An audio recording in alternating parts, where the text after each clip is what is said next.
s'il te plaît. Et donc, le Sfat Emet, il demande pourquoi on n'a pas dit explicitement, ouais, ils ont reçu, ils ont repris. Pourquoi c'est écrit de manière bérémès, quoi. Et plus encore, si maintenant ils ont reçu la Torah, la Horaz et Torah. Ouais. Alors, ça devrait être écrit aussi, parce que la Gemara nous dit que Bémet, ils ont reçu la Torah à Purim. Pourquoi ça doit être écrit Bérémazim ici, alors que c'est un événement prodigieux ce qui s'est passé à Purim. C'est quelque chose d'incroyable. Eh bien, alors il dit le Sfat Emet, pourquoi c'est écrit que la Torah c'est Ora, ça sonne, c'est Mila, Vikar c'est Tfilin, Simcha c'est Yom Tov, parce que c'est ça qu'ils ont reçu. Ils ont vu la Torah comme étant de la lumière, ils ont vu les Tfilin comme étant un signe de splendeur, ils ont vu le Yom Tov comme étant la Simcha, ils ont vu la réjouissance de pouvoir faire la Brit Mila, c'est-à-dire, c'est pas que c'est écrit Bérémès, c'est écrit ce qu'eux ils ont ressenti, comment eux ils ont considéré les choses. Alors que lors du Har Sinaï, ils ont regardé la Torah comme étant un fardeau, la Mila comme étant une blessure, les Tfilim comme étant des menottes, ouais, le Yom Tov comme étant un jour d'interdiction de travailler, des fardeaux, ouais, des restrictions. Non, à Purim, ouais, le Passouk nous rapporte la Torah, les Tfilin, la Mila et le Yom Tov par rapport à ce qu'ils ont véritablement ressenti ce que c'était. C'est ça qui n'est pas marqué, ils ont reçu la Torah, les Tfilin. Ils ont reçu la lumière, la truc. C'est comme ça qu'ils ont vu les choses. T'as compris ou pas, David? C'est beau. C'est beau ou pas? Sfat Emet. Sfat Emet, bien sûr. Le Rav du Rav Espan, toujours le Rav Espan, il rapporte le Sfat Emet. Ouais. Fois quand je veux intéresser, je dis j'ai vu un Sfat Emet, Rav, non, je plaisante. Ouais. Il me semble que M. Venir me disait que le Sfat Emet, c'était pas un des que vous aimiez le plus. Non, non, pas du tout. Très bien le Sfat Emet, sauf qu'il a été pris en otage pour les Meraglim, qu'il a dit que. Mais c'est tout. Non, il a dit un truc que s'il avait su comment ça a été utilisé, il l'aurait pas dit, c'est tout. C'est tout. C'est un vort, ouais, c'est un vort. C'est-à-dire, lui, il a dit ça, peut-être pour ses chassidim, qu'il n'y avait pas suffisamment de Havat Eretz Israël, etc. Pourquoi il a parlé de ça? Mais c'est sûr que ce n'est pas le pshat, comme on l'a prouvé de 10 000 façons. Et j'ai pas trouvé d'autres, dans les midrashim, dans les mondes, rien, c'est sûr qu'il n'y a rien. Et bon, ça a été vraiment, ils en ont fait une guerre contre les orthodoxes, cette histoire-là, quoi. C'est une horreur, quoi. C'est sûr que les Meraglim, pourquoi ils ne sont pas entrés en Eretz Israël? Parce qu'ils étaient bien dans le Midbar. Les antisionistes, quoi. J'avais dit ça, il m'avait très éclaté. C'est connu ce truc-là. Les conférenciers anti-orthodoxes, ils n'oublient pas d'en parler à Parashat. Donc, Vatane Rav Yosef, Rav Yosef, il dit, qu'est-ce qu'on apprend de Simcha Veyom Tov? Simcha Melamed Shasurim Besped, Mishte Melamed Shasur Betanit. D'accord.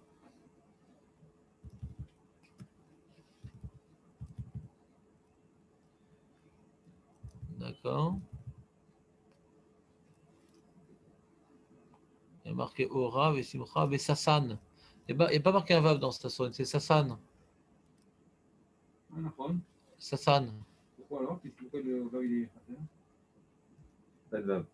Non, il y a écrit Sasson ici, avec le Vav. Non, il n'y a pas. D'abord, il y a écrit sans et après avec. Magia Simcha Vesasson.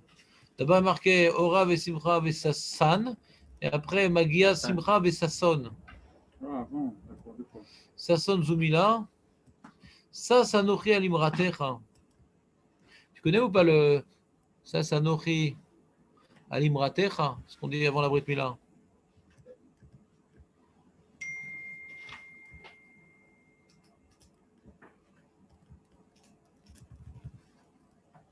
Alors pourquoi il n'est pas dans le premier Sasson, il est dans le deuxième? C'est avant la Brit Mila et après la Brit Mila. Avant la Brit Mila, on est Chasser, après la Brit Mila, on est Shalem. Donc le mot, il présente avant la Brit Mila et après la Brit Mila. Comme ça, ils disent le Pefershim.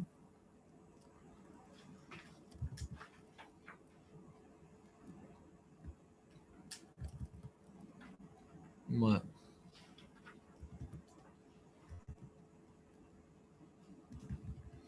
Bon, allez. Atkan, viens, on étudie. Tu nous as fait perdre du temps encore, David. C'est beau, on a appris quelque chose. Ouais, c'est intéressant, vraiment, tout ça, Aurel. T'aimes pas trop les détails, toi, Aurel. Ouais, malheureusement. Non, parce que cette phrase-là, on la reprend, on la chante. Il faut savoir pourquoi. Ouais. Allez, Odima, D'accord, faut que je t'explique aussi la gématria de Allez, les vers, toutes les chansons, faut que je t'explique. Comment on fait il y a un machin. Ouais. Comment on fait pour enlever le. Tu peux enlever la sonnerie de la chose ou pas? Bien sûr. Parce que j'ai l'impression que c'est une nouvelle commande au guichet qui vient d'être livrée. Tu peux les ouvrir. Tu fais ça, je te casse le bras. Donc, très bien. Donc, on a vu, hier, on a parlé de quelque chose d'assez étonnant, ouais. C'est quoi la logique, ouais, de Memouchan, de dire une telle xéra bizarre. Ouais. Il dit, ouais, Vashti, tout ça, elle n'est pas venue. Ce matin pour faire Yonatan Ben Sarah. Amen. Donc, pourquoi Bémet? Arrête.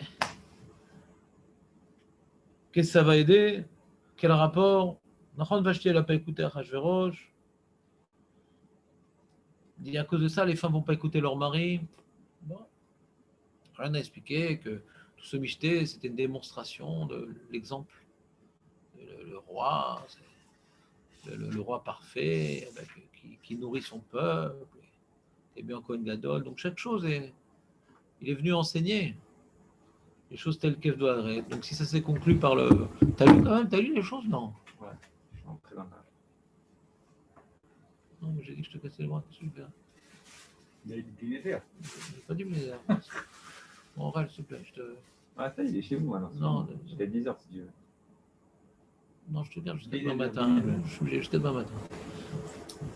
Voilà, donc on a dit que Bémet, ce qui se passe là-bas, c'est pas Stam, un événement dans la cour du roi, c'était toute une cérémonie qui était pour faire un dévoilement de la perfection de ci, de ça. Alors s'il fait rien à Vashti, c'est-à-dire que quelque part, c'est pas si grave ce qu'elle a fait, parce que tout est filmé, tout est enregistré, ouais, et donc tout est source d'enseignement, comme ça on avait expliqué hier, ouais. Et bon, maintenant, ce qui n'est pas très clair aussi, c'est après Memouchan, le décret qu'il va envoyer, qu'il faut envoyer des lettres à tout le monde. Alors, c'est sûr qu'il y a un miracle dans ça, comme David nous a rappelé, la Gemara, c'est sûr qu'il y a un miracle dans ça, qu'on envoie des lettres ridicules, les premières, comme ça, quand elles vont arriver les deuxièmes, ils ne vont pas être très empressés de les accomplir. Mais malgré tout, il faut une logique, quoi. C'est quoi la logique d'envoyer de telles lettres, quoi, de dire que les femmes doivent obéir à leur mari? Y a-t-il une possibilité véritablement de faire pression sur ce genre de choses? C'est dans le cadre de l'intimité, quoi, les relations entre l'homme et la femme. Est-ce qu'elles vont obéir, elles ne vont pas obéir? Ouais, oui. C'est bizarre, quoi.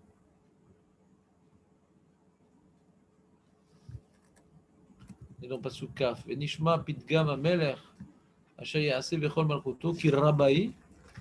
Donc, il va envoyer dans son grand empire. Et kol anashim itnu yekar. Les baleines, elles vont donner les tefilines à leur mari. Vikar, c'est les tefilines. Itnu yekar les baleines, les migadol ve'ad katan. Même du petit mari bidon, le ramasseur de bouteilles consignées, c'est son métier. Moi, je ramasse des bouteilles consignées. Même lui, que la femme le respecte. Ouais. Et quand il vient en retard, pourquoi tu es venu en retard? Il y avait des bouchons. Ouais. Et complètement embouteillé. Et donc, même lui doit recevoir du respect.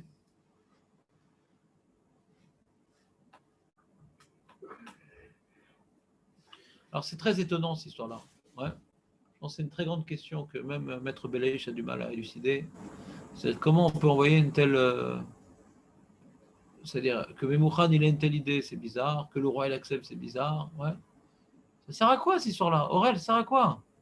Que les femmes respectent leur mari. C'est les mœurs, C'est quoi un quoi, tel décret? C'est quoi un décret? Sur quoi il s'applique?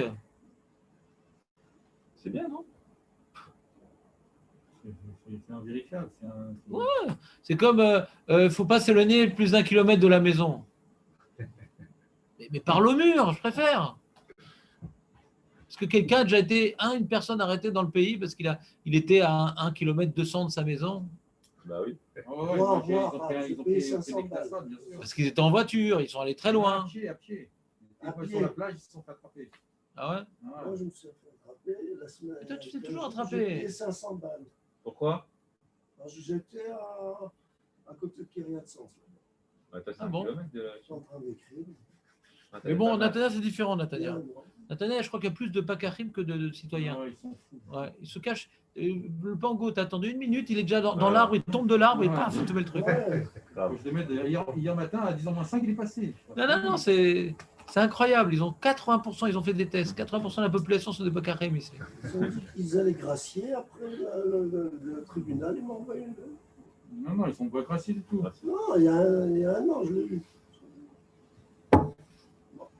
Non, mais c'était à l'époque où on ne sortait pas de la maison. Ah ouais, il n'y avait d'accord. personne dans la rue. Il y a Maître Belaïch avec son vélo et il Non, s'appelle. C'était en octobre. C'était en octobre.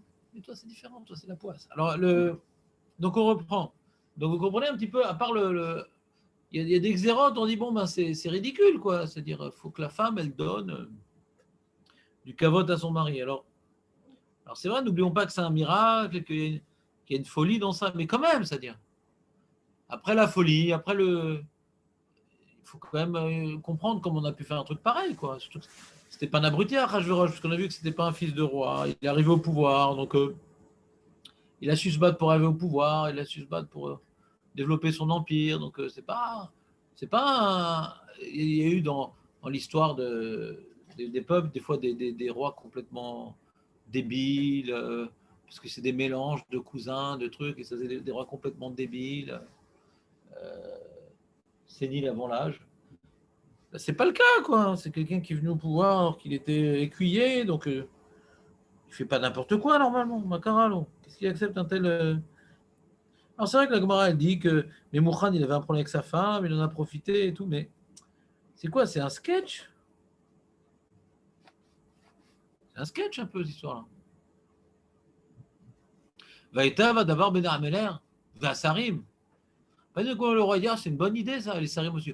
Oh, c'est une bonne idée. Vaya Sameler qui est devant Memoukhan. Veshlar Sfarim el Kol Amedinot, Ameler el Medina Medina, Kirtava vel Am ve'am Kilshono, Liot Kol Ish, Sorer Beveto, Umdaber Kilshon Amo. Alors il rajoute ici Kilshon Amo, c'est-à-dire, on voit qu'une partie de la Xéra, c'est quelque part, si maintenant le couple il est de deux origines différentes, ouais. Lui est Sfarad et Ashkenaz, par exemple, le pauvre.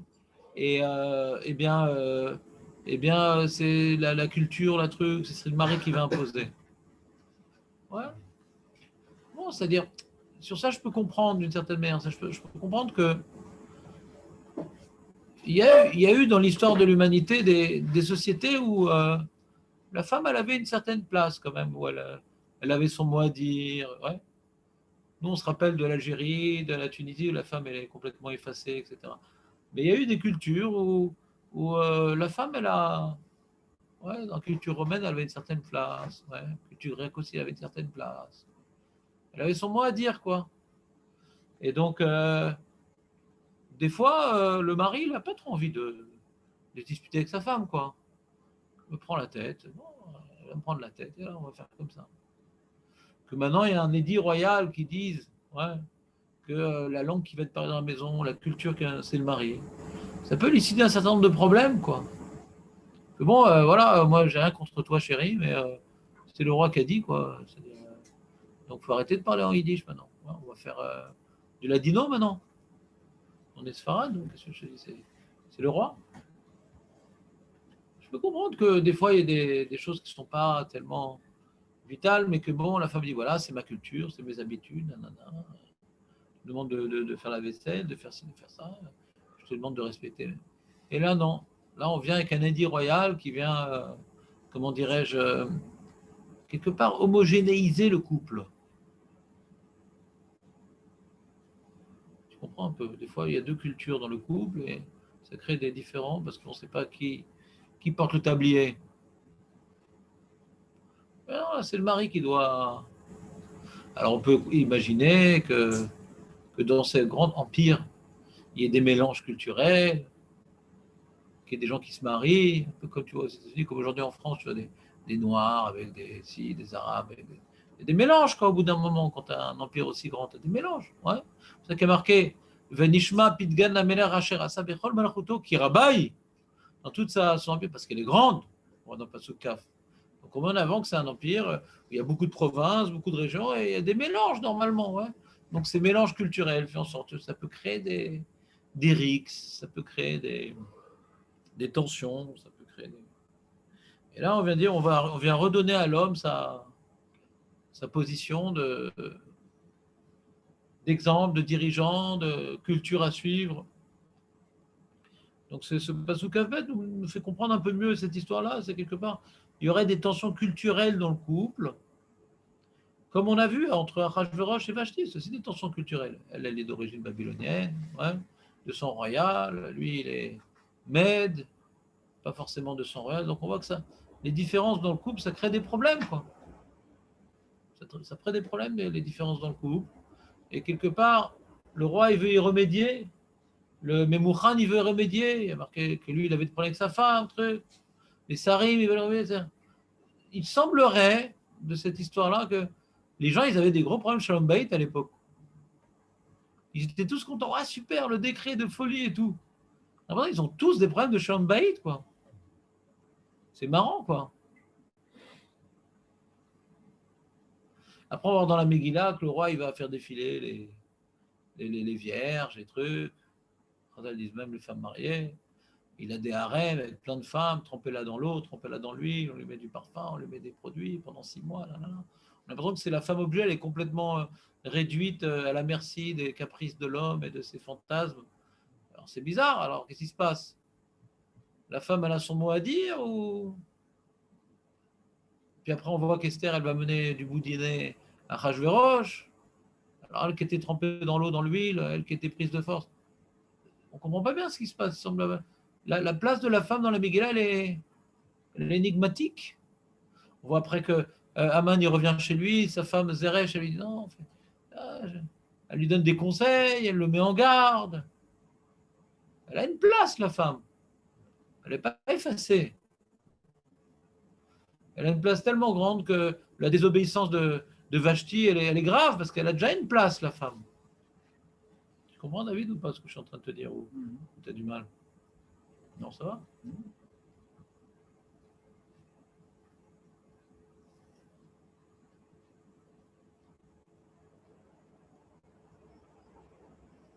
mecs, ils étaient un peu macho. Qui c'était macho? À l'époque? Ouais. Pourquoi tu dis ça? C'est un peu les désirs bestiaux et puis voilà. Oui, mais là, on voit qu'ils ont peur des femmes. On voit qu'ils ont Ouais. peur. C'est quoi cette zéra? Ils ont peur des femmes. D'accord ou pas? Je ne sais pas s'ils ont peur. Peut-être que ça leur donne plus de pouvoir. Qu'est-ce qui donne plus de pouvoir? Pourquoi on fait une zéra que la femme écoute le mari? C'est que, sauf qu'ils ont besoin d'une zéra pour la soumettre, la Ginette. Ouais.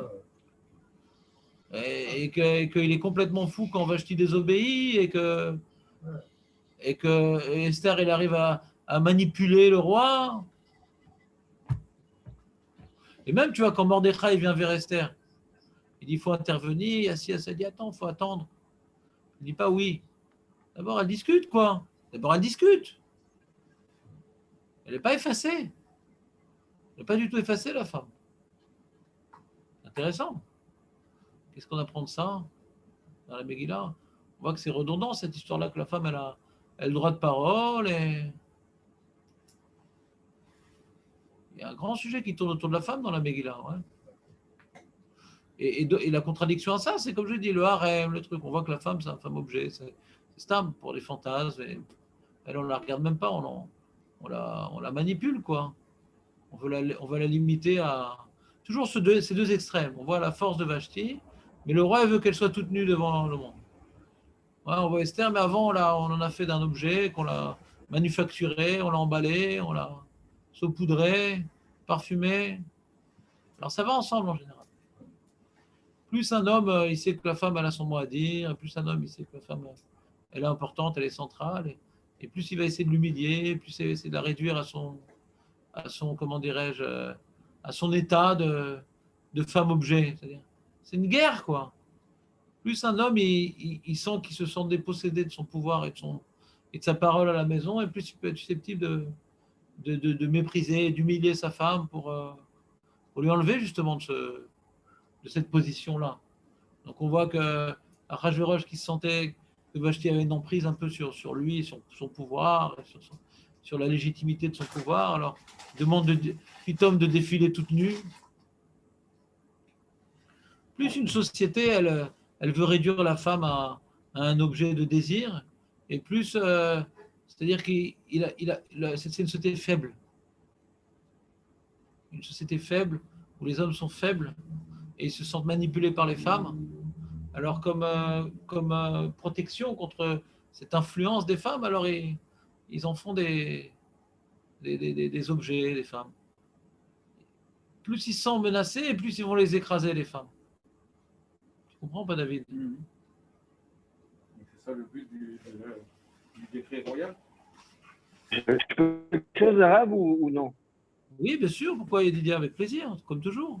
Moi, je pense que ça va dans les deux sens. Je veux dire que tu as tout à fait raison de dire ça. Que un homme, quand il se sent menacé, alors à ce moment-là, bon, bah.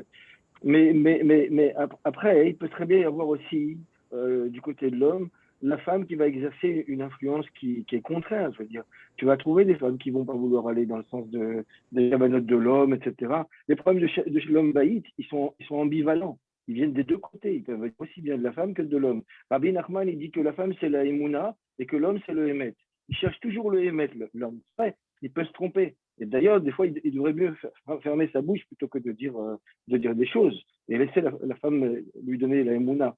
Mais d'un autre côté, la femme, elle peut aussi faire monter l'homme très très haut et le faire tomber très très bas. Si un homme, il va écouter que sa femme, elle ne suit pas la halakha ou des choses comme ça, alors à ce moment-là, bon, il ne va pas la considérer comme un objet, mais il risque c'est elle qui va porter la culotte et finalement, la famille va aller dans n'importe quelle direction, pas dans la bonne direction. Mm-hmm. Peut-être que je me trompe, hein, mais non, pas du tout, pas du tout. Je vois que c'est dans les deux sens. Oui, tout à fait. Tout à fait.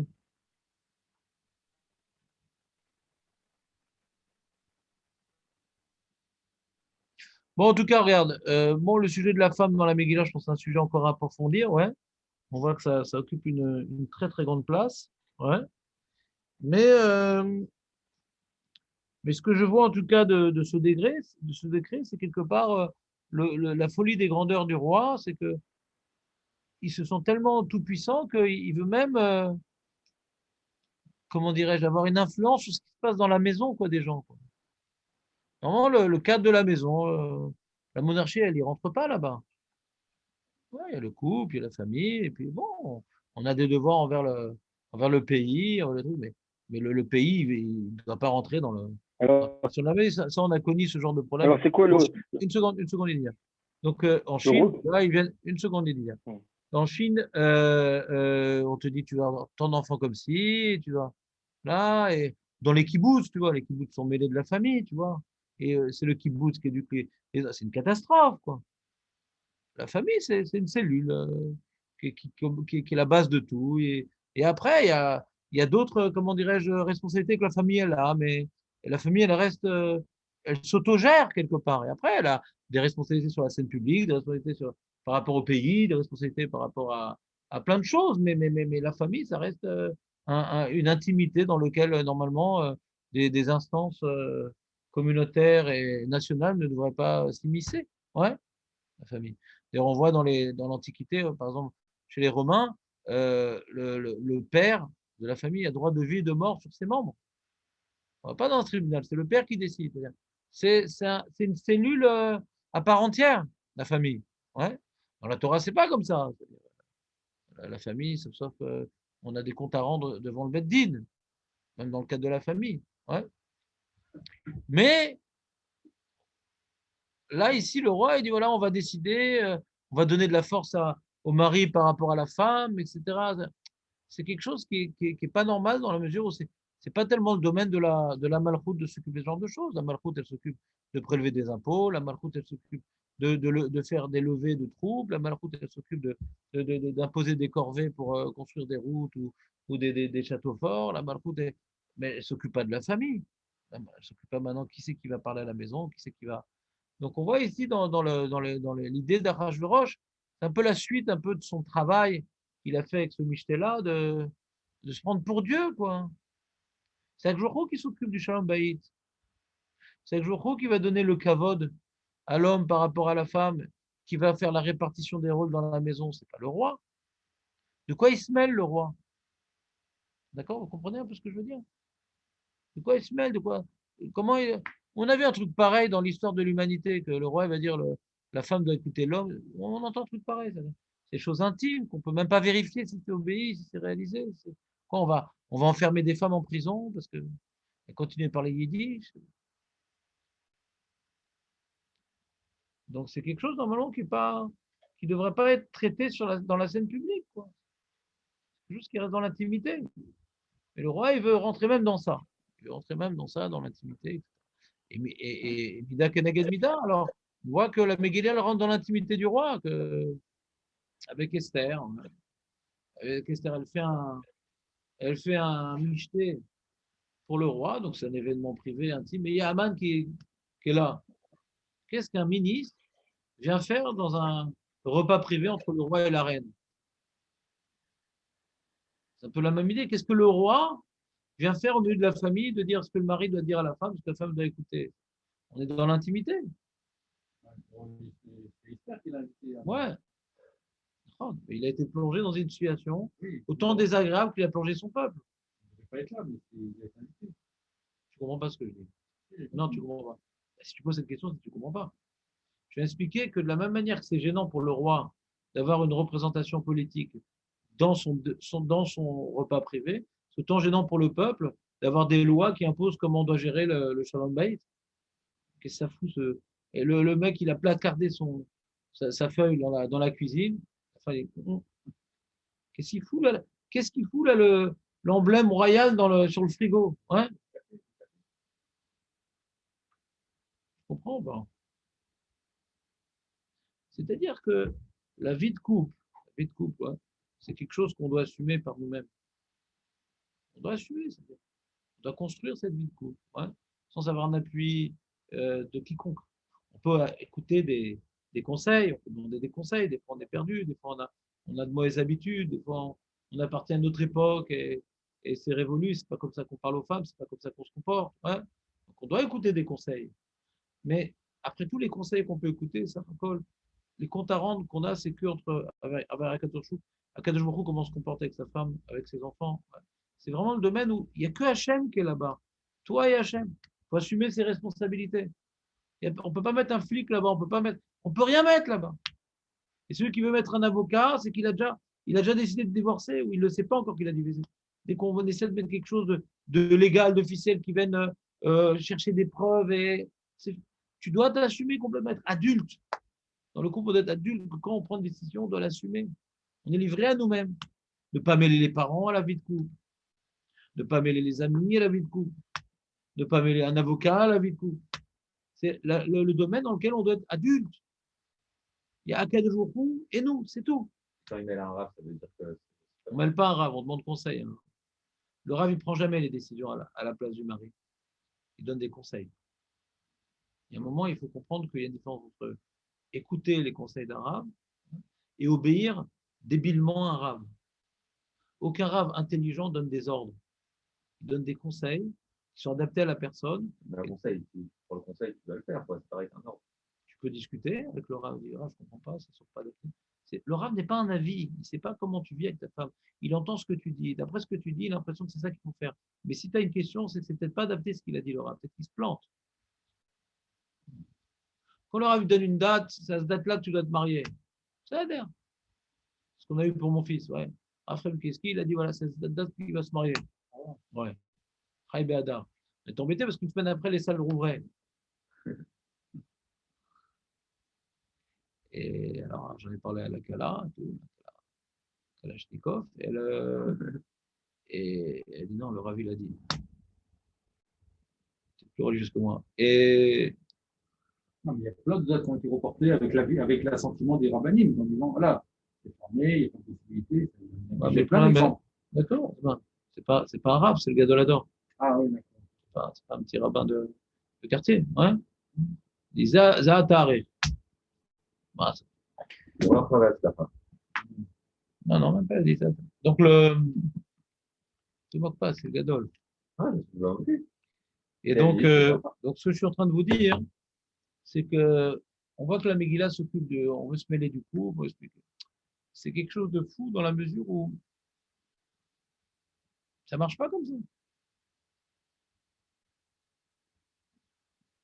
C'est vraiment le domaine dans lequel on est complètement face à nos responsabilités. Et toutes les erreurs qu'on va commettre, on va nous-mêmes en subir les conséquences directement.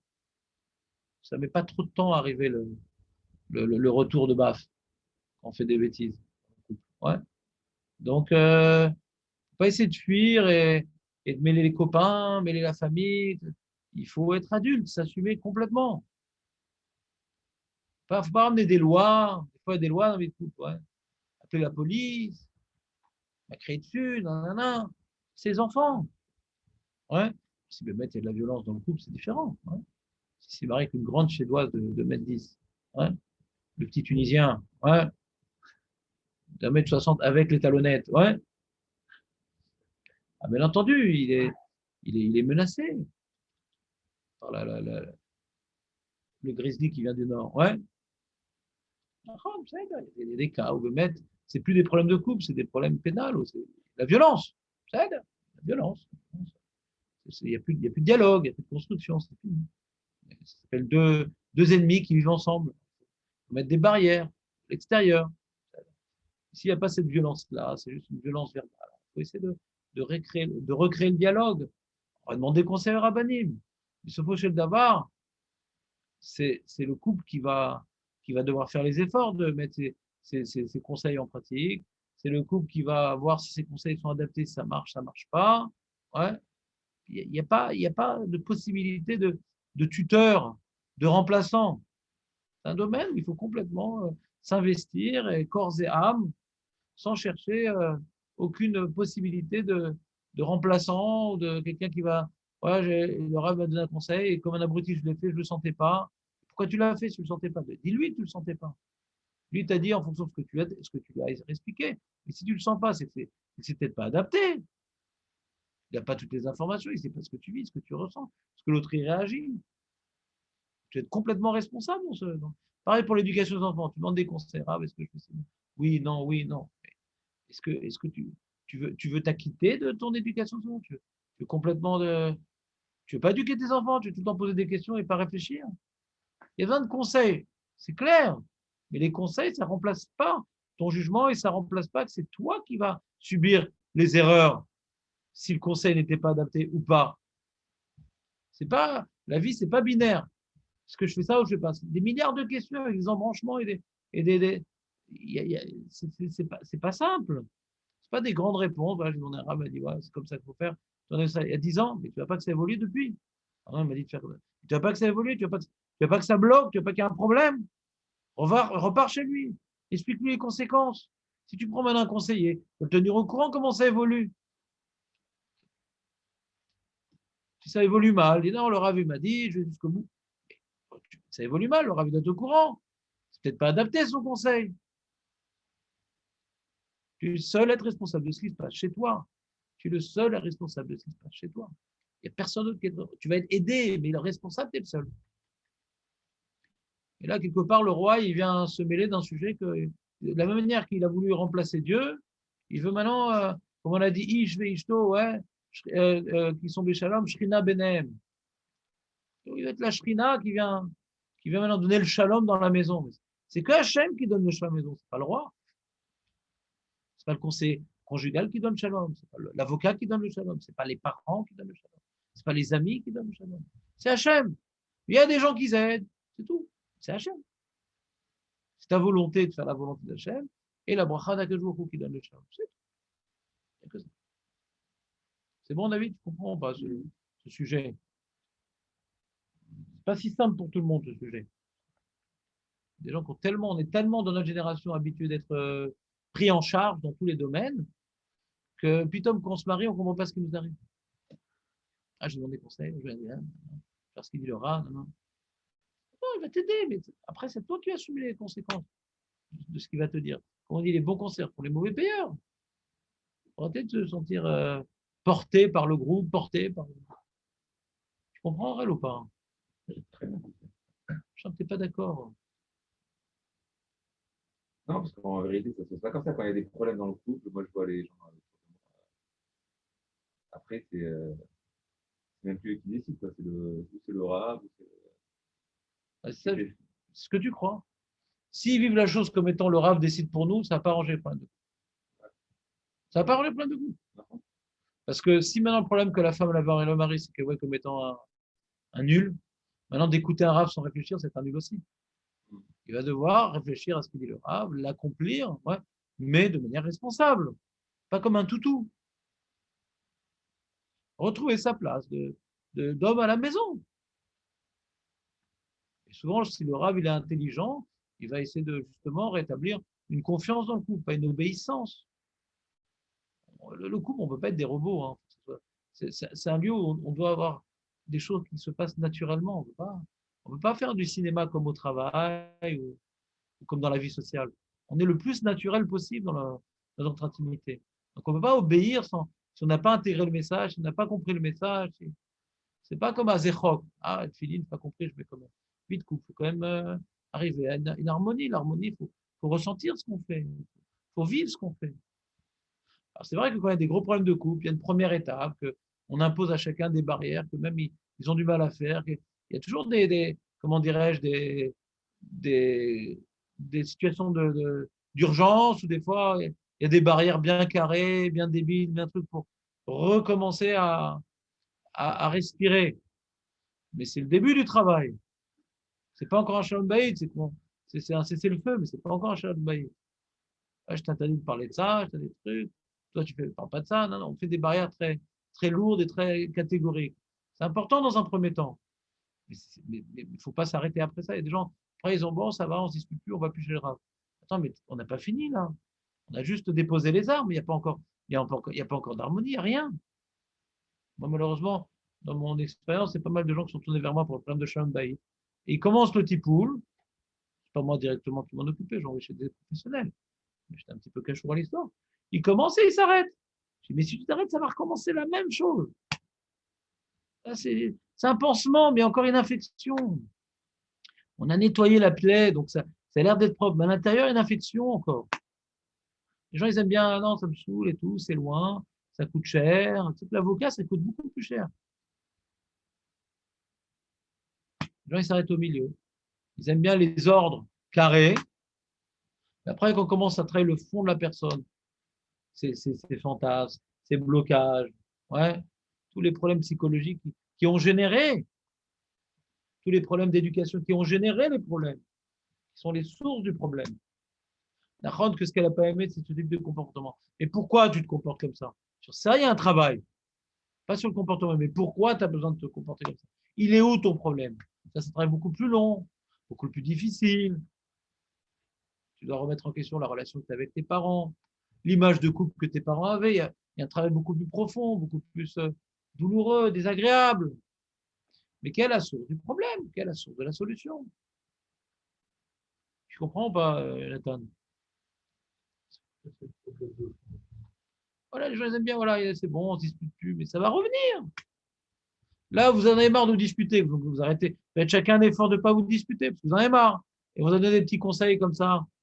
Ne parle plus de ça, ne fais plus ça, donne-lui un cadeau, amène-le au restaurant. Ça aide. Combien de temps ça a duré? Le problème qu'a généré, il est toujours là, le problème. Là, maintenant, vous êtes chacun dans l'effort, ça vous fait plaisir, ça vous rassure. Mais ça va revenir. Un jour, elle va être fatiguée, lui, il va être contrarié. Nanana. Alors, c'est pas grave, tu entends d'avoir des histoires. Mais si c'est des choses qui sont vexantes, blessantes, ouais, qu'à chaque fois les enfants sont témoins de ces histoires-là, c'est la meilleure façon de détruire les gosses. Voir qu'ils n'ont pas de base. Les parents, ça doit être une base. Ouais, c'est un havre de paix. C'est-à-dire, on est rassurés, nos parents. Ils s'aiment, nos parents, ils savent ce qu'ils veulent. Ils savent où on doit aller. Ils sont de référence, les parents. Comme on dit, le père est un repère. Exactement. Quoi? D'accord. Et la mère est C'est ça. de quel arrondissement ma mère est-elle? Et donc, Bekitsour, donc comme maintenant on se dispute, on crie, etc. devant les enfants, ça prouve bien que on est nous-mêmes des enfants. Donc c'est des orphelins, les gosses.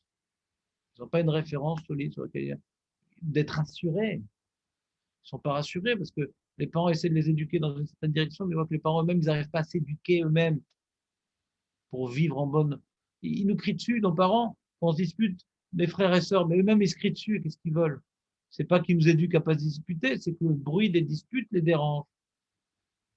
C'est inconfortable, mais c'est pas dans notre intérêt, puisque eux-mêmes, ils se disputent. Alors, ça arrive de se disputer, c'est pas grave.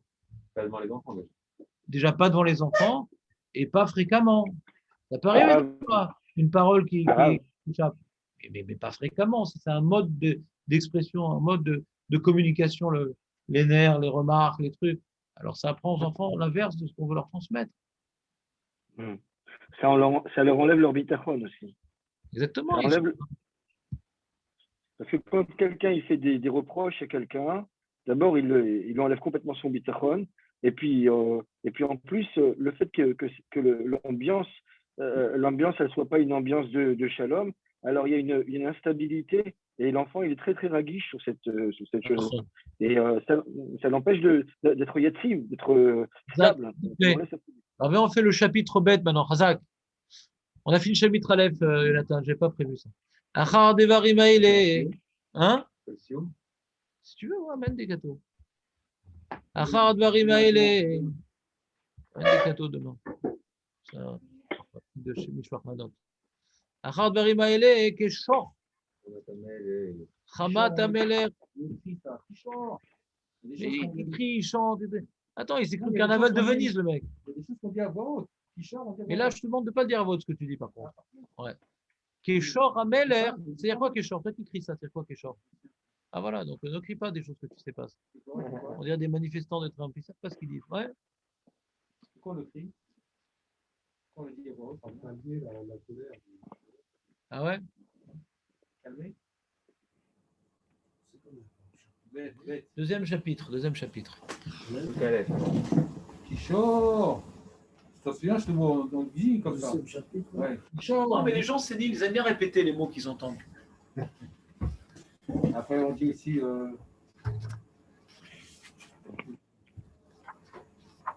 Non, c'est bon. David, tu as assez parlé pour aujourd'hui. Nous sommes quittes.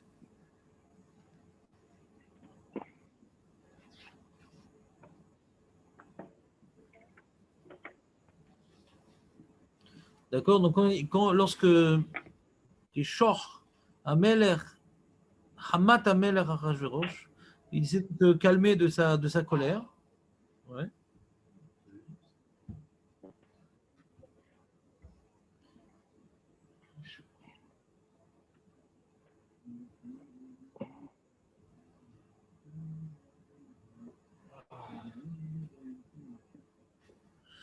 Eh bien, il s'est rappelé de Vashti. Elle est où, fait Vashti? Je ne me rappelle plus. Je ne sais plus où je l'ai rangée.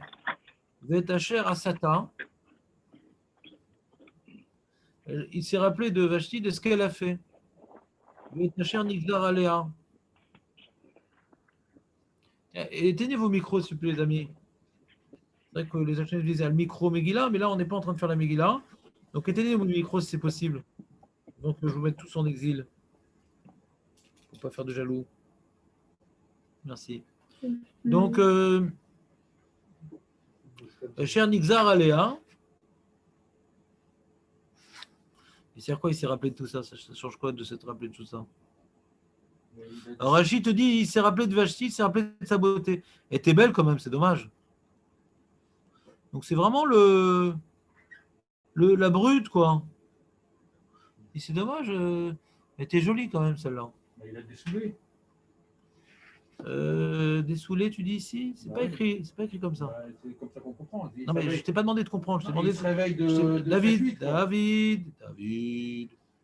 Qu'est-ce qui est écrit ici? Il n'y a pas marqué quand il s'est dessoulé. Il y a marqué quand il s'est calmé de sa colère. Je suis pas d'accord avec toi. C'est pas écrit dans le texte que tu dis. Ouais. Non, c'est pas écrit dans le texte. Keshor Hamat Amelech. Mais David, je suis en train de te parler. Ouais. Keshor Hamat Amelech, quand sa colère, c'est comment dirais-je, c'est refroidi. Ouais. C'est tout. Il n'y a pas marqué quand il a arrêté, il a repris ses esprits après l'alcool. Donc tu n'as pas le droit de faire un pshat qui va contre les mots. Hein. Dans les mots, on ne voit pas ça. Comme il a répudié quand il était sous, donc il s'est souvenu d'elle. J'ai compris ce que tu as dit, mais j'étudie les mots, moi. Le mot Nixar, ailleurs, c'est quoi Nixar? Xéra, c'est quoi une xéra? Ah, Nixar. On continue. Donc, qu'on dirait que sa colère, elle a duré un certain moment. On voit de là que sa colère, elle a duré un certain moment. Et qu'il renforçait dans son choix, dans sa décision de jeter cette femme-là. Mais c'est uniquement quand sa colère, des fois, tu es en colère contre quelqu'un et tu es un peu dur avec lui et tu te renforces dans ton choix. Ouais, oui, il mérite, et tu essaies de te convaincre que c'est bien d'avoir été méchant avec lui parce que oui, il m'a fait ça, donc c'est normal que je fasse ça. Oui, il m'a fait ça, donc c'est normal qu'il fasse ça. Et puis quand maintenant, après, tu n'es plus tellement énervé au bout d'un moment, combien de temps un homme il peut rester énervé avec lui-même? Ouais. Il dit quand même, j'étais un peu dur quand même. C'est dommage. Après coup, quand tu t'es vengé, tu as fait ton truc et tout, après, des fois, tu as des questions, quoi, tu as des regrets. Ouais. Il dit, ah, Vashti, le pauvre. Il s'est rappelé de Vashti. Avant, il était dans la tête, quoi? Elle se prend pour qui celle-là, etc. Il avait une attache avec cette Vashti-là. Avec la reine, non. La reine, elle ne s'est pas comportée comme une reine, donc il s'est battu contre la reine. Mais il aimait bien cette Vashti. Il s'est rappelé de Vashti. Il a rappelé de ce qu'elle a fait et ce qui a été décrété contre elle. Donc on voit ici peut-être une expression ici de regret, quoi. De regret. Et ouais, elle aimait bien. Bayomru Nahare Ameler Meshartav. Tu sais, c'est marrant, il y a toutes sortes de gens autour du roi. Au début, on a parlé des 7 eunuques, après on a parlé des 7 conseillers. Maintenant, c'est les Nahare Ameler. Encore d'autres. Les jeunes du roi. Vous connaissez le jeune d'Esther, maintenant c'est les jeunes du roi.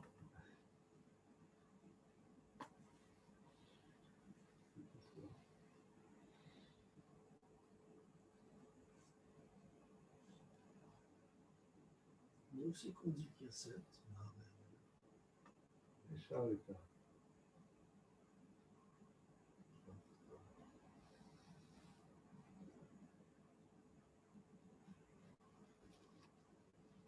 Ouais. Nahare Ameler.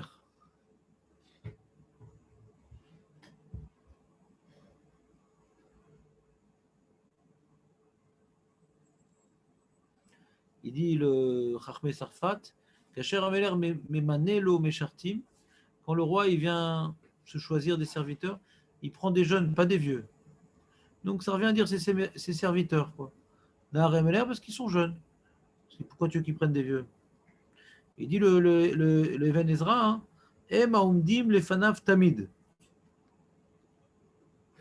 C'est ceux qui sont toujours les petits jeunes, comme tu sais, au tennis, les ramasseurs de balles. Pourquoi l'Avdil? C'est pareil, la même chose. C'est la relève. Que ça change. Et quelle relève? De quoi tu parles? Mais si, les jeunes, les ramasseurs de balles, ça va être les futurs champions. Bah, pas du tout. Rien à voir. Mec. Et tu vas pas Que de la voir balle. Roland Garros, toi, comme moi. Moi, j'allais tous les jours. Tous les jours? Tous les jours. Mais c'était pas toute l'année le tournoi, tu sais. Non, pendant Non, les 15 mais jours. pendant les 15 Ah. jours. Ouais, mais je connais aucun ramasseur de balles qui a été un grand champion. Hein. Si, les gens.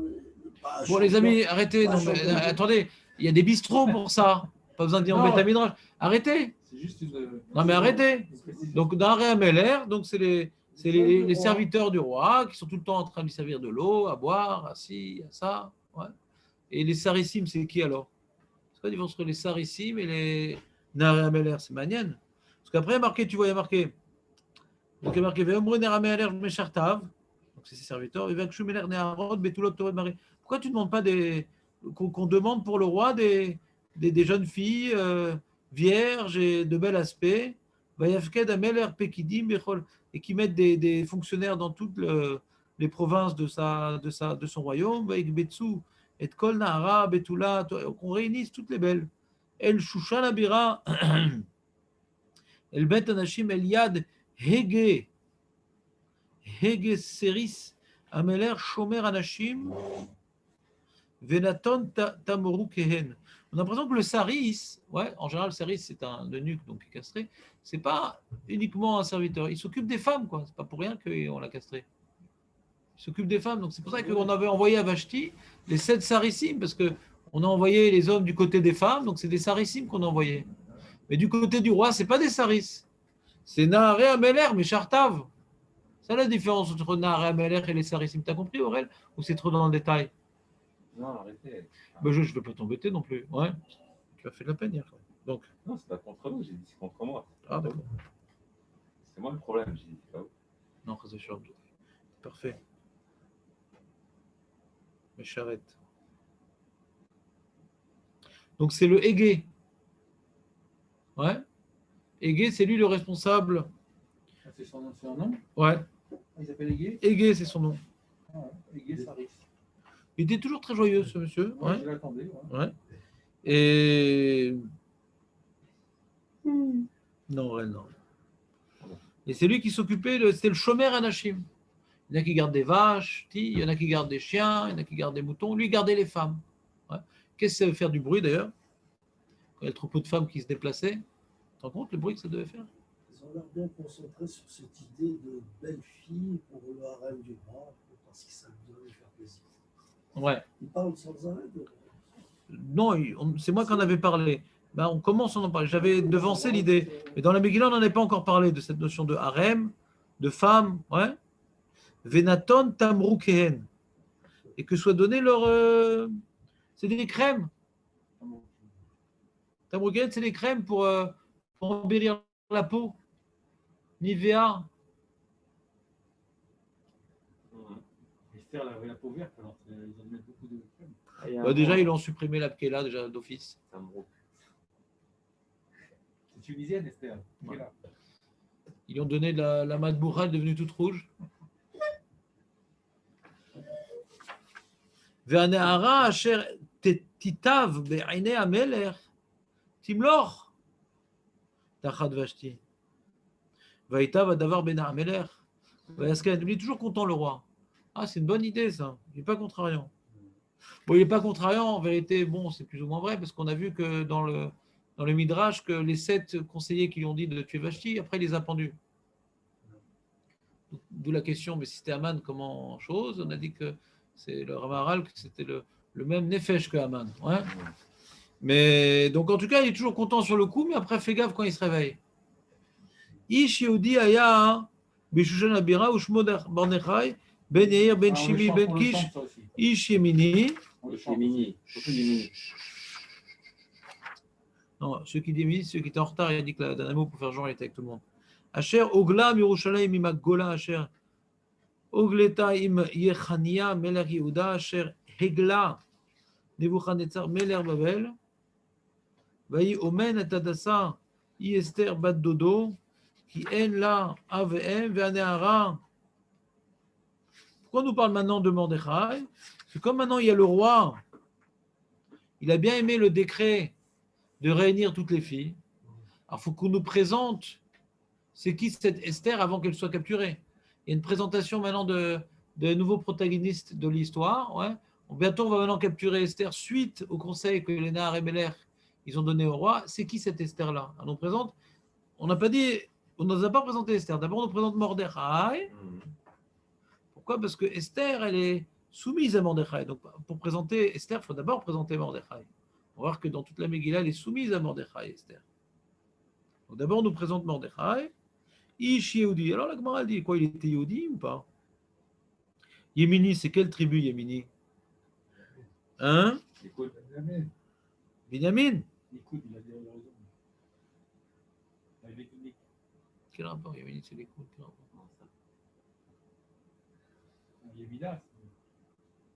Mais bien sûr, c'est Benjamin. Pourquoi marquer Yehudi alors? Yehudi, c'est de Yehuda. Ouais, mais Benjamin, c'était la royauté. Aussi. Non, mais ça ne répond pas à la question. Pourquoi il s'appelle Yehudi puisqu'il n'est pas de Yehuda? Non, mais c'était après le schisme, c'était après le mélange enfin la scission du royaume. Donc, il y avait une partie de dans Yehuda, il n'y avait pas que Yehuda dans la royauté, il y avait aussi une partie de Benjamin aussi, non? Alors pourquoi il s'appelle Yehudi? On pouvait, Ça vient de Yehuda. il peut être, Ça vient il de pouvait Yehuda. être Benjamin et Yehuda, peut-être qu'il était les deux. Voilà, sa mère Yehuda et son père Benjamin. Non, on Ou va toujours l'inverse. d'après le père, on va pas d'après la mère. Donc, Ça vient de Yehuda. juste, Yedidia, ça avait bien commencé. C'est-à-dire après, donc le schisme entre les 10 tribus Ouais. et les 2 tribus. Donc, Yehuda et Binyamin allaient ensemble. Donc, par défaut, on appelait cet ensemble de 2 tribus les Yehuda. Parce que c'était eux C'est le qui. royaume de Yehuda. Donc, les Yehudim, c'est parce qu'on est les survivants. Ouais, des 12 tribus, il n'y avait que Yehuda et Binyamin. Donc, par défaut, on nous appelle les Yehudim. En vérité, on a un mélange de Yehuda et Binyamin. Et peut-être Mais il avait comme caractère dominant Benjamin alors? Parce que pourquoi on dit Yehudi, on dit Yemin aussi. Donc, on reprend. Donc, lui, Bémed, au niveau généalogique, il descend uniquement de Binyamin. Et pourquoi il s'appelle Yehudi? Parce que les Juifs qui sont les survivants des 2 tribus qui n'ont pas été exilés, alors c'était comme c'était Yehuda qui était roi, c'était Yehuda qui était, on va dire, la capitale de ce qui restait, quoi. Donc, on appelle ça les Alors Yehudi. j'ai bien Ça avait bien répondu. commencé, ouais. C'est ce que tu as dit, ça avait bien commencé. Et J'ai hésité. ouais, je comprends que les expressions soient un comportement humain répandu. Alors, comme la Malchoute, il dit comme ça, dit Ibn Ezra. Comme la Malchoute était Yehuda, on les appelait ça Yehudi, bien que lui, il était de Binyamin. Mais la Gemara, elle explique différemment. La Gemara, elle explique différemment. Ah, le Rachid dit un petit peu différemment du Ibn Ezra, mais ça revient au même. Il dit comme maintenant c'est comment dirais-je, la tribu de Yehuda qui a été exilée par Nebuchadnezzar, comme c'est la tribu de Yehuda qui a été exilée, même qui avait Binyamin avec eux, ouais, c'est la Malchoute Yehuda, etc. Donc ils étaient appelés les Yehudim, comme ça s'appelait le royaume de Yehuda. Donc le nom qu'on lui donne Yehudi, c'est intimement lié à la galoute, quoi, en réalité. Quand il dit Ata Yehudi, c'est un nom de galoute. Parce que non, on est le Yehudi, Ani Ben Yaakov, Ani Israël, on est le Yehudi. Donc c'est le nom qu'on a reçu par la galoute, quoi, le Yehudi. Et comme le royaume de Judée a été exilé, tous ceux qui prenaient là-bas, c'est les Yehudim. C'est donc vrai ou pas? En vérité, il vient de Binyamin.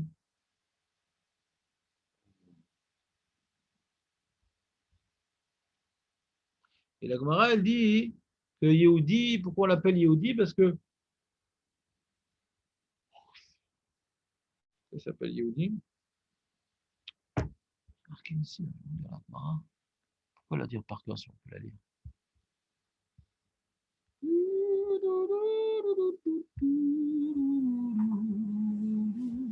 Issei, Yair, Shimi, Kish. Ça, c'est la descendance de. Voilà. La Gemara, elle dit Lama, David, Lama nikra shemo Yehudi, valo Yemini ou? La Gemara, elle demande. Qu'on l'appelle Yehudi. Mais il est Yemini, il est de Binyamin, il n'est pas de Yehuda. La Gemara donne une autre réponse. Ce que j'ai dit, c'était un plus chat, mais là, c'est dans une autre raison. Les filles chez Yichet, chez Mo, chez Jour, Neged Kol Bael Olam, les filles nikra Yehudi, l'Omar Yechidi. Il est représentant du Yehoud Hashem. Lui, il s'est opposé à la Vodazara, il s'est opposé de se soumettre au festin d'Achashverosh, il s'est opposé à la panique qui a entraîné le décret, il est resté collé à Kevbourou, il est resté dans le Yehoud Hashem. Ouais. Alors, t'entends Nathan ou pas? Je pense que ce passage, t'as pas beaucoup plus. Yehudi, c'est-à-dire Yechidi, c'est le représentant du Yehoud Hashem. C'est un tenant du monothéisme. Alors, c'est intéressant par rapport à ce qu'on a dit hier, mais tu n'étais pas là, après 10 heures, que la notion de Amalek, c'est celui qui s'oppose au Yehoud Hashem, celui qui s'oppose à l'unité. Alors qu'Hachem a manifesté sa puissance, son unicité, son exclusivité par les plaies d'Égypte, et que tous les peuples étaient pétrifiés, paralysés. Amalek, en se battant, il dit non, il n'y a pas que Dieu, il y a d'autres forces. S'ils ont dû se battre contre nous, Caniré, ils avaient un Dieu sur qui ils comptaient. Donc c'est pas clair qu'il n'y a que Dieu. Ils ont jeté le doute sur l'unicité divine. C'est ça Amalek. Et tant qu'Amalek existe, alors le trône divin, il n'est pas entier. Et Mordechai, il vient maintenant justement être celui qui incarne l'unicité divine. C'est pour ça qu'il dit Yehudi, la Gemara dit Yehudi, Shon Yachid. Il représente Hachem à Yachid. Tu comprends pas, Aurel?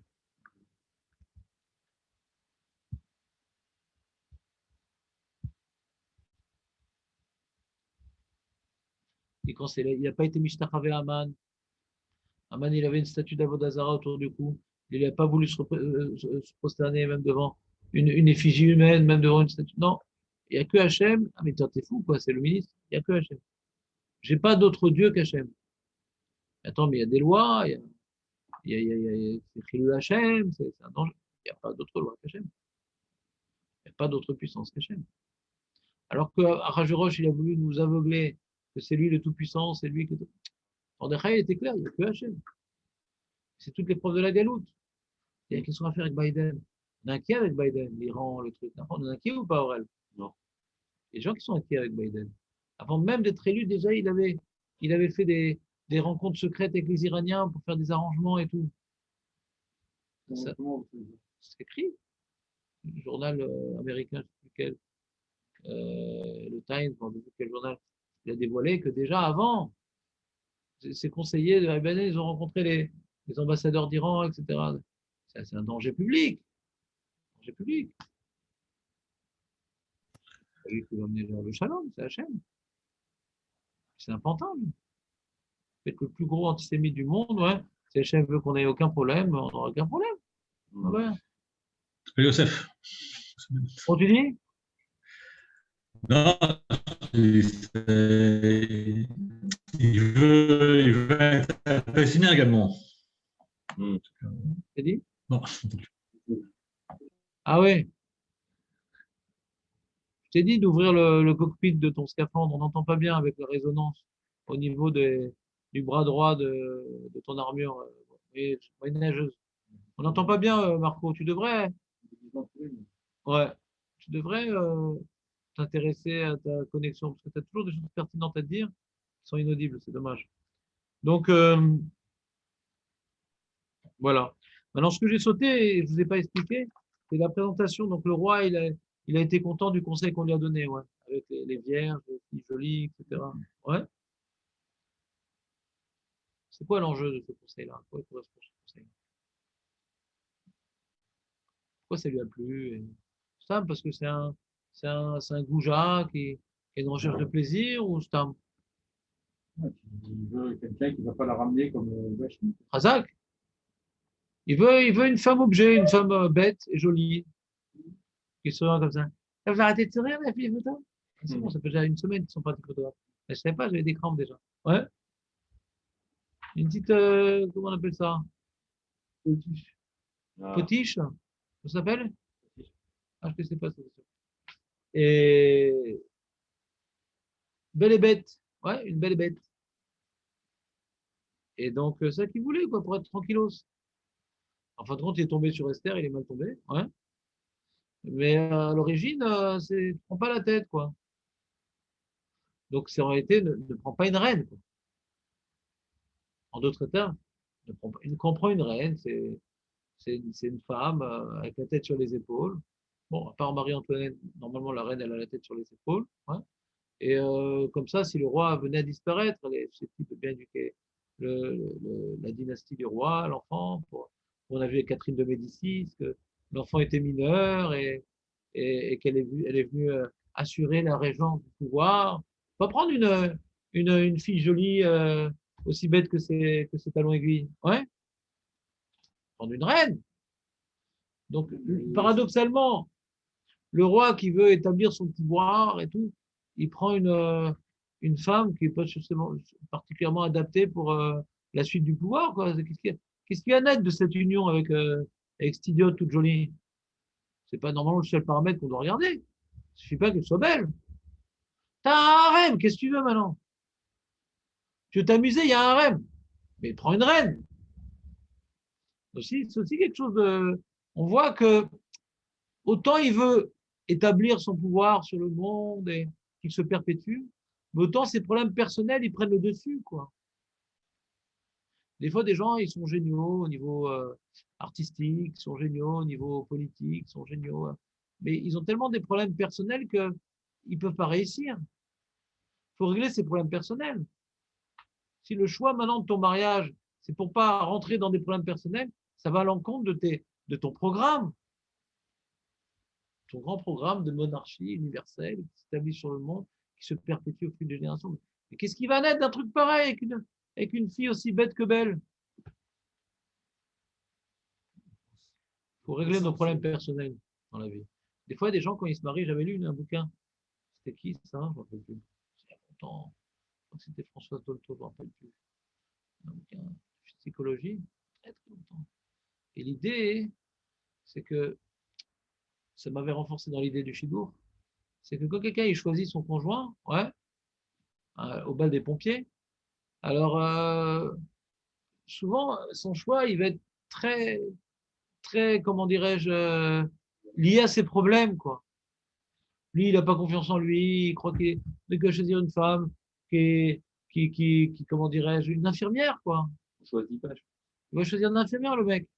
Il choisit pas parce que il a des problèmes et il dit non, moi j'ai honte de parler avec cette femme-là, elle a l'air trop intelligente, elle a l'air trop si, elle va pas faire attention à moi, elle va pas faire. Donc il va choisir une fille bizarre parce que lui il se sent bizarre. Donc quand maintenant, ou bien il a des fantasmes, il va perpétuer ses problèmes par le choix de son conjoint. Il a des problèmes qui le bloquent et son blocage va lui faire choisir une femme d'un style particulier et il va donc perpétuer ses problèmes d'une certaine manière. Tu comprends ce que je veux dire ou pas? Alors que le chidour, où les rabbinim se mêlent, où les parents se mêlent, on cherche l'intérêt de la personne, on connaît ses faiblesses, on sait ce qu'il a besoin. Ouais. Donc, on va lui donner quelqu'un qui va compléter, pas qui va reproduire ses problèmes. Donc, de ce bouquin de psychologie, j'avais compris la sagesse des mariages arrangés. Quand c'est arrangé pour l'argent, bon, c'est une catastrophe. Arrangé pour l'intérêt du couple. Ouais. On peut se tromper, on peut prendre de mauvais renseignements. Dans tout système, il y a des problèmes. Dans tout système, il y a des problèmes. Et l'idée, en général, de ne pas laisser le Yetzera choisir ton conjoint, c'est très important. Ce Yetzera, il va reproduire tes problèmes que tu as au niveau personnel dans ton couple. Et les choses qu'on voit à Karajoraj, il a un problème personnel. Il est avec Vashti. Maintenant, à cause de ça, il va choisir une reine qui n'est pas une reine, qui est une fille de rue. C'est ça qui a tout pouvoir de cet empire. Tous tes projets personnels s'effondrent parce que tu as un problème personnel. Et les Naharéam, ils vont dans le sens du roi. C'est pas les Yoratzameler. Les Yoratzameler, c'est des gens avec de l'expérience politique, avec du recul, avec de l'âge. C'est pas eux qui ont donné le conseil, c'est les petits jeunes. C'est un conseil de petits jeunes, ça. De celui qui lui servent le vin, le coca. Qu'est-ce que t'écoutes d'un conseil comme ça? Reliot, c'est que comme il a regretté le conseil de ses ministres avec Vachti, c'est pour ça qu'on te dit quand il s'est calmé, il s'est rappelé, il n'était pas trop content du conseil de ses ministres. Donc c'est ça il a pu accepter les conseils des petits jeunes. Plus spontané, plus proche de ses besoins, de ce qu'il ressent. Ils disent, bon, ils étaient un petit peu loin dans cette histoire-là. Ouais. Et du coup, il ne s'est plus retourné vers eux. Tu comprends ou pas? Et donc, le conseil des jeunes, c'est le conseil des cervelés, quoi. C'est encore une partie du miracle. Et puisque les conseillers, bien que c'est l'habitude de tout le temps se tourner vers les conseillers, ils ont déçu Achashverosh parce qu'il est regretté que Vashti ne soit plus là. Hein. Donc, il s'est plus tourné vers eux pour savoir comment il fait. Il a écouté les conseils de celui qui servait Coca, hein, de ses serveurs. Écoutez le conseil de ses serveurs. Donc, c'est le début du miracle. Quand maintenant il va devoir se débarrasser d'Aman, non seulement il ne va pas demander, ouais, qu'est-ce qu'on fait d'Aman? C'est ministre, on ne peut pas le tuer. Non, attention, tu reviens sur tes décisions, c'est embêtant. Non seulement il n'a pas demandé à ses ministres qui l'ont débarrassé de Vashti, en plus, il peut demander conseil à n'importe qui. Quoi. Ses serveurs sont là, alors. Harvona aussi, c'est bien. La malo. On a vu ou pas? C'est un roi et c'est plus de ses habits que ses. Je sens que tu es en plein dans une série historique sur Netflix, là. Ah, les ennemis, c'est clairement dans un temps. Ah, d'accord. C'est ce que dit Srazal sur des Avinu. Atsienu mi Esav mi Achi. Non, protège-moi de Esav, de mon frère. De Esav, je sais c'est qui. Mais comme c'est mon frère, il a des aspects fraternels, alors des fois, je baisse ma garde. Tu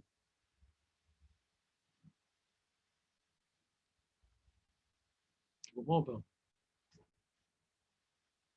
Si ils choisissaient, donc ils ont choisi que des jeunes filles, machin et tout ça, Machin. Comment Esther, qui avait 70 ans, elle s'est retrouvée dans la liste des. Où c'est marqué qu'elle a 70 ans? Connu, ça. Où c'est marqué que c'est à 70 ans? Un midrash. Ah d'accord, c'est bien. C'est-à-dire, dans la chaîne. Hein? Toi, tu restes toujours dans l'option Ganenet, 70 ans, c'est bien 70 ans. Et donc, elle est vieille, elle est moche, etc. Elle est verte. Voilà, elle est verte, elle est vieille. Ouais. Non, pas vieille. Il y a un certain âge par rapport à. Si le choix il se porte que sur les petites jeunes, comment il est arrivé? Et donc, elle était jeune. Ah, elle est jeune. Ouais, elle était jeune. Et 70 ans, il faut voir ce qu'on apprend de là. Ah. C'est tout. Pourquoi tu veux dire qu'elle est jeune? J'ai bloqué sur 70 ans. Ouais, d'accord, la Gemara dit ça. Je sais bien. Ah, Gemara dit ça. Bien sûr, la Gemara dit ça. Ah. Il faut voir ce qu'elle veut dire. Est-ce qu'elle veut te faire juste un. Toi qui es metteur en scène, qu'est-ce que je vais prendre comme actrice sur le rôle dessert? Ouais. Gerbienne, ça ne suffit pas. Il faut aussi qu'elle ait été trempée dedans dans la Keila pendant toute sa vie. Donc, elle faisait partie du casting des jeunes. Alors. Bah, c'est écrit, Néharot, il est marqué. Donc, quand la Gemara ne dit pas comme le Passouk, c'est pour m'apprendre quelque chose. Si tu restes sur l'idée, non, je vais plus lire la Gemara qui est marquée 110 ans que Néharot qui est marqué dans le Passouk, ouais. Alors, tu es content parce que tu t'es rappelé d'une source, mais tu ne dois pas être content parce que tu as oublié une autre source, il y a marqué Néharot ici. Donc, qu'est-ce que la Gemara va m'apprendre en disant qu'elle a 70 ans? Peut-être c'est pour nous dire qu'elle a une certaine sagesse. Elle est comme une femme de 70 ans, qui a un certain vécu, une certaine expérience. C'est pas forcément parce qu'elle est moche, toute ridée, toute plissée comme un canapé italien. Ouais. Ah, les canapés italiens en cuir. Ah oui, ils sont plissés, ils sont beaux. Elle l'a trouvé. Dans le passage Vav, on insiste tellement sur la galoute. Chaque fois dans le passage. Asher Ragla, Imagola. Ah, c'est une bonne question. Ah, Zach, je suis fier de toi. Ça, c'est une question de pshat, tu vois. Je vois que bon, Hachem, tu as été imprégné de nos enseignements. Je suis fier de toi, Nathan. Pourquoi? Bah, sois pas jaloux. Il a posé une bonne question. Non, je C'est pas comprends ta ta faute. question. Je n'ai pas compris ta question. Bah, je sais, ça ensemble. C'est quoi ta question? Il y a le terme galout est redondant dans le verset. Mordechai, Asher, Ogla, il a été exilé d'Yerushalayim. Imagola avec les exilés, pas tout seul. Asher, Ogleta et les communautés exilées ont été exilées. Donc, on va de plus petit à plus grand. Il a été exilé, mais pas tout seul. Avec la communauté exilée, pas tout seul. Avec le roi Yechania qui était exilé. Ouais. Et qui c'est qui a exilé tout ça? Nebuchadnezzar. Donc, Nebuchadnezzar a venu exiler le roi avec sa communauté et avec Mordechai. Différents niveaux d'exil. Ah, ça, c'est une très belle question, Jonathan. On n'était pas arrivé encore à cette partie. On était sur les jeunes filles. Non, mais on a fini avec les jeunes filles. Et alors, ne répondez pas sur qu'est-ce qu'on apprend de la Gemara qui est avec 70 ans? Je t'ai dit. La sagesse, Ah, l'expérience. C'est pas une petite jeune. On a l'impression que c'est une petite jeune qui a été adoptée par Mordechai. C'est le Rémi sans famille. Ouais. pièce. Non. Alors, c'est J'ai un écrit peu. ça. Ouais, la petite fille comme ça, qui Ouais, écoute, elle a perdu ses parents, qui écoute son elle est tonton, rose. etc. Non, elle a 70 ans, c'est une femme de. Je sais pas, je te dis ça par exemple. C'est toute chose. Mais on ne peut pas effacer les psukim pour la Gemara. La Gemara, elle m'apprend quelque chose. Elle ne va pas me donner un détail visuel. Elle va me donner un détail qui me fait réfléchir à quelque chose. Qui m'apprend quelque chose. C'est tout le temps ça le but des Midrashim et des Gemarot. Pas juste, je me fais l'image, elle a 70 ans. Mais elle avait toutes ses dents, vraiment. Voilà qu'on va haut. La suite. Demain, il y C'est a vrai. cours, hein, demain. Demain, il y a cours, je ne sais pas. Tu vas voir, on va faire cours demain. Ah oui, on fait cours. Et on voit qu'on personne ne vient. Benjamin, Jérémy. Benjamin, je ne sais pas, il dit qu'il est pas, il est malade. Ah, il est mort. Qui c'est qui veut qu'il vienne, sinon? Il y a Jérémy. Jérémy, il est Je ne sais pas, bah, appelle-le.